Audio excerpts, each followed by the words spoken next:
예, 본격적으로 날씨의 아이는 그러니까 뭐 간단합니다. 스토리는 네. 이 신카이 마코토라는 감독의 작품에는 좀 자연재해 같은 것들이 들어가는 경우가 많아요. 네, 맞아요. 그러니까 뭐 이제 많이 보셨겠지만 너의 이름은도 결국에는 한 마을에 그 운석이 떨어지는 거죠. 운석이 떨어지면 그게 이제 날아갈 땐 아름다웠는데 이게 재앙이죠. 이제 재앙 같은 걸 표현을 많이 하시는데 요게 이제 그런 측면에서는 연결선에 있어요. 그래서 비가 계속 옵니다. 그렇죠. 예, 네. 배경은 도쿄인데 예. 일본의 비가 뭐 365일인데 거의 365 오는 느낌으로 막 계속 와요. 그래서 사람들이 도대체 비가 언제 그치냐라는 게 연일 뉴스를 하고 이제 화제가 되는 가운데 이 날씨의 아이 이제 여자 친구인데 하나라고 하는 캐릭터 이름이 있는데 그 하나라는 친구가 이 비를 멈추게 하는 능력을 가진 소녀로 등장을 하고요.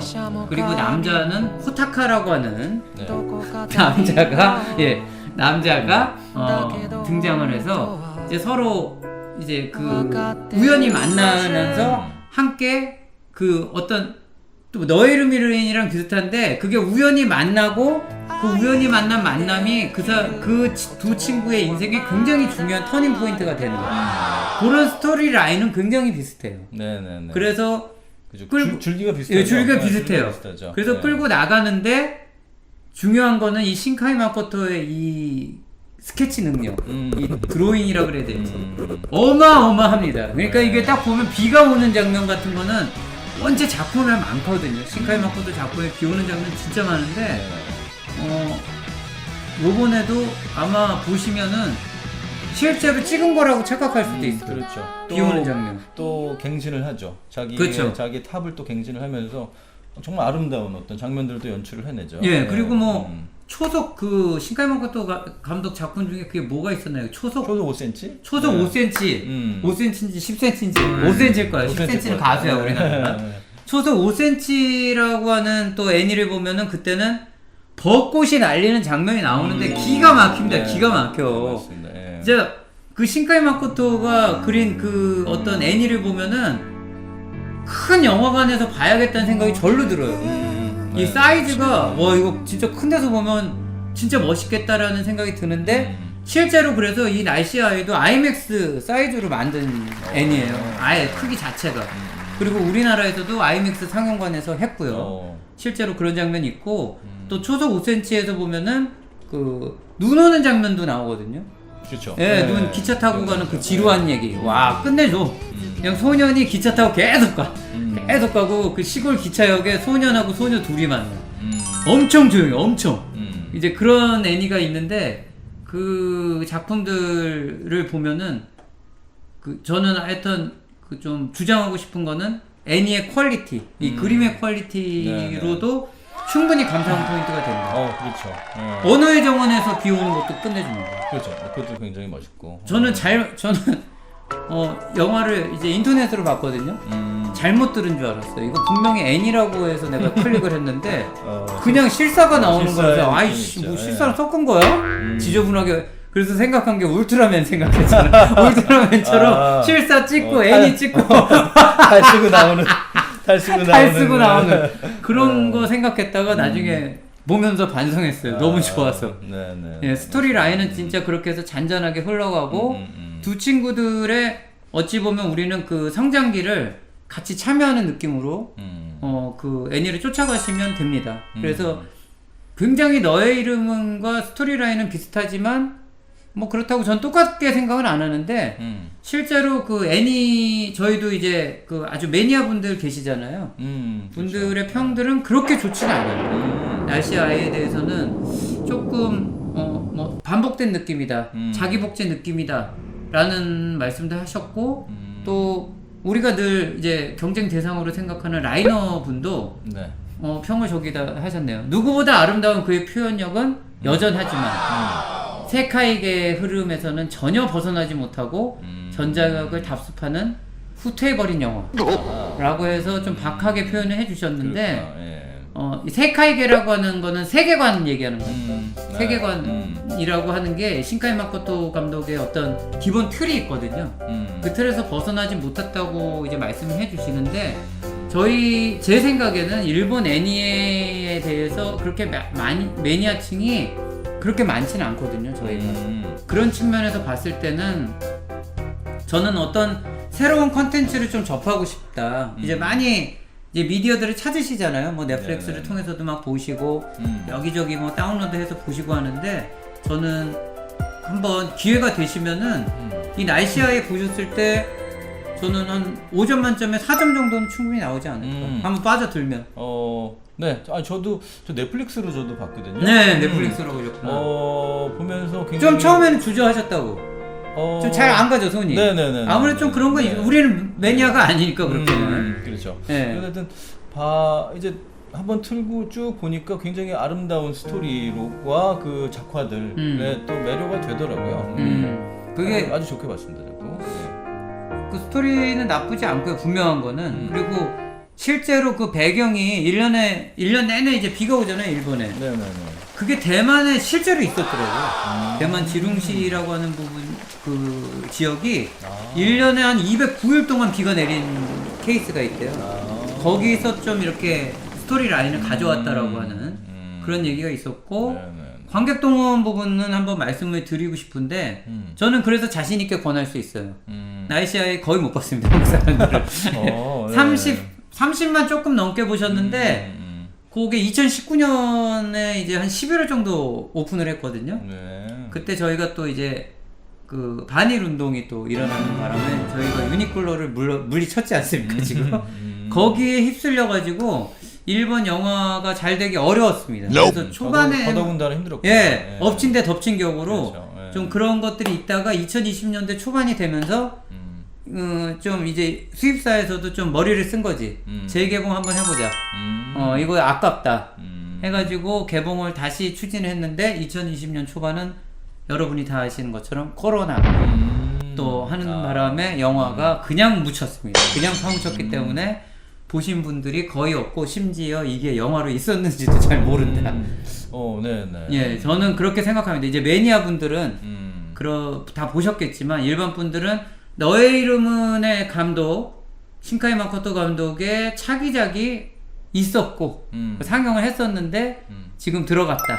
그래서 넷플릭스로 보실 수 있다까지가 팩트입니다. 네, 한번 보시면 좋을 것 같고 평점은 뭐 굳이 의미는 없지만 5점 만점에? 예, 5점 만점 하죠. 5점 만점에 저는 한 4점까지. 똑같네. 4점까지는 충분히 줄 수 있을 것 같아요. 예, 어떤 느낌이 있어요. 네, 갈등. 판타지물이고. 그렇죠. 굉장히, 판타지도 판타지가 아주 조금 섞여 있어요. 아주 조금. 그래서 그런 하여튼 아까 뭐 말씀해 주셨지만 그림을 보는 것만으로도 사실 경이로울 수 있는. 맞아요. 예전에 솔직히. 이제 애니를 제가 이제 좀 유추해 봤을 때 옛날 거를 좀 생각해 봤을 때 이제 다시 80년대 90년대가 이제 일본이 전성기이기 때문에 그때 그쵸. 애니메이션이 쏟아져 나왔어요. 맞아요. 명작들이 제가 기억하는 작품 딱 두 가지가 지금 생각이 나는데 작화로서 정말 제가 뒤로 넘어진 정도로 너무 놀랬던 작품이 아키라라는 작품이 하나 있었고. 아키라라고 정말 한국에서 했어? 그림이 끝판왕이죠. 아키라가 한국에서 하지 않았을 거예요. 못 구하는 애니메이션 인터넷으로 아니면 저는 근데 비디오 테이프로 옛날에 봤던 기억이 있는데 뭐 우리나라는 그렇게 볼 수 있죠. 자막도 없었어요. 그냥 일본말만 보는데 그냥 2시간 동안 그런 적이 많지. 옛날에는 그림이 너무 신기해가지고 그다음에 이제 뭐 또 뭐가 있었더라. 요스도시라는 요스도시라고 사실 이건 약간은 성인물일 수도 있는데 근데 그 감독이 굉장히 유명해요. 야에서 본 거 아니야? 아니 그림을 보는데 너무나 말도 안 되는 그런 당시에는 우리는 상상할 수 없는 너무나 그림이 막 멋있더라고요. 그래가지고 그 감독이 근데 그 감독 작품을 그래서 좀 찾아봤었는데 다 그림이 멋있더라고요. 멋있어서 그런 어떤 애니의 그 그림의 충격들이 아직도 좀 저는 고스란히 머릿속에 남아있는데 신카이 마코토가 다시 한번 또 그런 걸 좀 다시 그 그림의 멋있음을 다시 한번 또 다시 저희한테 일깨우는 작품이지 않을까 싶어요. 요거의 또 재미 포인트는 이제 모르실 수도 있는데 너의 이름은 좀 보셨으니까 찬조 출연합니다. 너의 이름은 주인공들도 나오고요. 조연들도 사이사이에 나와서 그런 거, 네, 그런 거 찾는 맛이. 디테일을 몰랐네요. 어디에 있냐면은 그러니까 예를 들어서 여주인공은 그 남자친구가 뭐 선물하려고 백화점에서 뭘 사거든.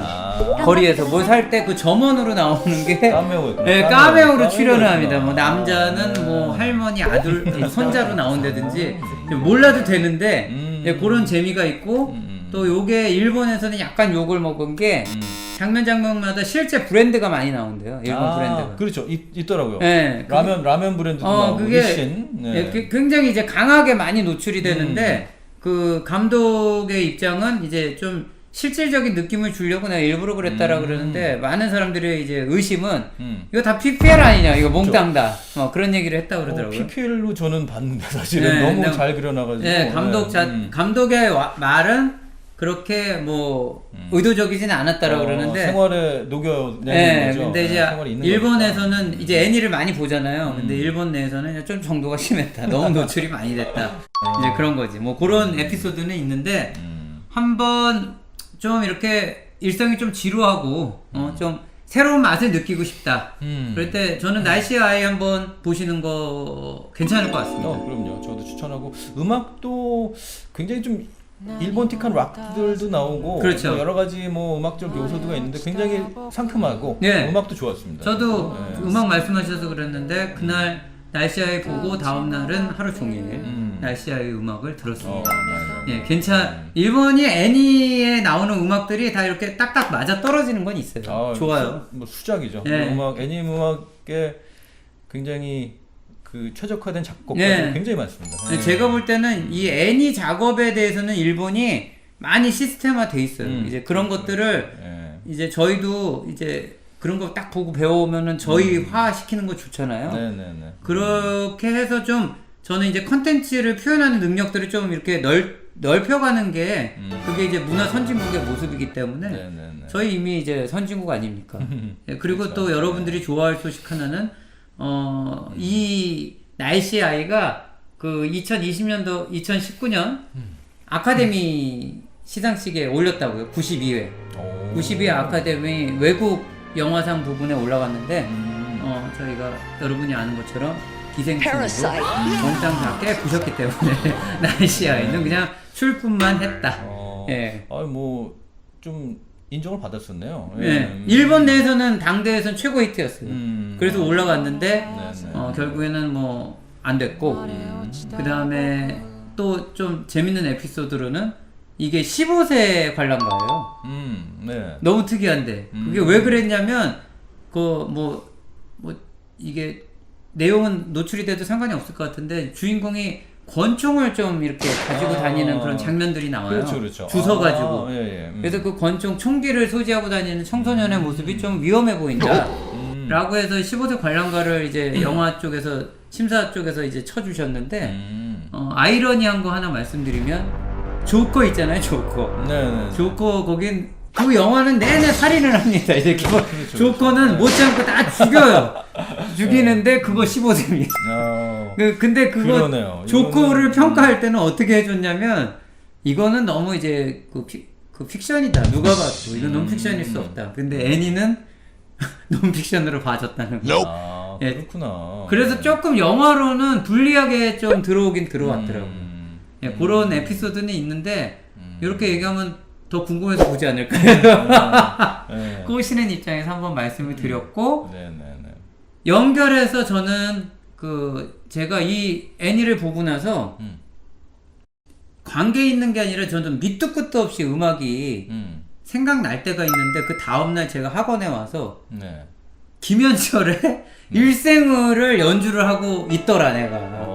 갑자기 그 노래가 막 떠나질 않는 거예요. 왜 그런지. 그런데 괜히 전 스스로 날씨하고 이 노래가 되게 잘 어울린다라고 생각을 했어요. 지금은 좀 달라졌는데 그땐 진짜 그랬어요. 그래서 계속 일생은을 저는 페이스북에도 제가 피아노로 반주만 친 것도 막 올리고 그랬어요. 일생을이 너무 좋아가지고. 네, 그래서 요번에 좀 소개시켜드리고 싶은 음악은 이게 1996년 작이라고 하는데 김현철 씨의 일생을 한번 부탁을 드렸고 명곡에 재준 선생님의 또 엄청난 재능으로 뒤덮어 놨더니 이게 정말 대단한 작품이 또 탄생하는 진짜 매직입니다. 매직. 제가 이런 귀한 분을 갖다가 이런 허드렛 일을 시켜요. 아니 너무 좀 즐겁게. 예, 즐겁게 한다니까. 네, 지금 제가 달래고 있습니다. 나중에 어느 날 갑자기 깨달을 수 있어. 내가 지금 무슨 짓을 하는 거예요, 지금. 네, 하여튼 고맙게 한번 연주를 들려드리는 걸로 하고 제가 쭉 봤더니 그 일생을이라는 작품이 나올 때 배경을 좀 궁금해서 봤는데 별다른 건 없고요. 제가 찾은 에피소드는 그때 당시 김현철 씨가 패셔니스타예요, 굉장히. 그때 당시에. 멋쟁이죠. 예, 멋쟁이셨는데 살이 많이 찌셨을 때 나온 음악이라고 합니다. 예, 그래서 한번 연주 들려드리고 다음 이야기로 넘어가겠습니다. 알겠습니다.